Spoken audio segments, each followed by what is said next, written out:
এইদিকে দেখো বন্ধুরা, আমি সকালবেলায় রেডি হয়ে গেছি। এখন ঠাকুরের কাজকর্ম করব তার জন্য।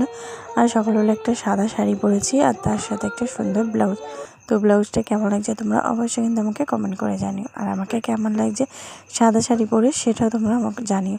আর এখন দেখো আমি বরণডালা সাজাবো, তার জন্য হচ্ছে আটাটাকে আমি ভালো করে মাখিয়ে নিচ্ছি বরণডালাটা সাজাবো বলে। আর বরণডালা হচ্ছে এই প্রথম আমি বরণডালা আটা মাখাবো, মানে সাজাবো। তো কেমন আমি জানি না, তো তোমরা দেখতে থাকো কীরকম সাজায়। এখন হচ্ছে সব কিছু কমপ্লিট হয়ে গেছে, আমি রং করে নিচ্ছি। তো কালার করলে একটু বেশি দেখতে ভালো লাগে। আর এইদিকে আমি ঠাকুরের বরণডালা সাজাচ্ছি, আর ওইদিকে বৌদি কিন্তু ঠাকুরের জন্য ভোগ রান্না করছে। তো চলো তোমাদেরকে একটু পরে আমি দেখাচ্ছি বৌদি ভোগ রান্না করছে। আর এখানে কিন্তু বরণডালাটা আমার পুরো সাজানো কমপ্লিট, সবই ঠিকঠাক আছে। আটাটা একটু নরম মাখানো হয়ে গেছে, তার জন্য একটু অসুবিধা হচ্ছে না। আর এই যে এইদিকে দেখো বৌদি ঠাকুরের ভোগ রান্না করছে। এখানে 9 রকম ভাজা, খিচুড়ি, পায়েস, তার সাথে হচ্ছে ফ্রায়েড রাইস, আর হয়েছে আলু পনির আলুরের তরকারি। এটা হচ্ছে মায়ের ভোগের জন্য।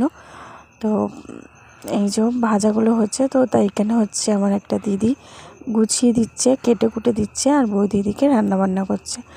আর এইদিকে হচ্ছে মানে অনেকজন আত্মীয় স্বজন লোকজন খাওয়া দাওয়া করবে, তার জন্য এখানে দেখো সবাই পাড়ার প্রতিবেশীরা সবাই মিলে এখানে কাটাকুটি করছে, রান্না হবে, সবাই খাওয়া দাওয়া করবে তার জন্য। আর এখানে হচ্ছে ঠাকুরের মন্দিরটাকে ভালো করে ফুল দিয়ে সাজানো হচ্ছে। আর এটা কিন্তু আমার মাসির ছেলে সাজাচ্ছে, তো ফুল দিয়ে। আর এদিকে হচ্ছে খিচুড়ি এখন ভাজাভুজি সব কমপ্লিট হয়ে গেছে, সবাই এখানে বসে আছে।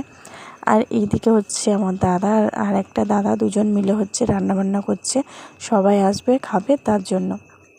চলো তোমাদেরকে দেখায় কি কি রান্নাবান্না হয়েছে। এদিকে হচ্ছে এখানে রাইস আছে, আর তার সাথে হচ্ছে আলুর দম, আর তার সাথে আছে কাবলি ছোলার তরকারি পনির দিয়ে, আর তার সাথে রাধা পল্লবী, আর চাটনি, পাঁপড়, মিষ্টি। এই হয়েছে আজকের মতন ভিডিও এই পর্যন্ত। তোমাদের সাথে দেখা হচ্ছে আবারও নতুন একটা ভিডিওর সাথে।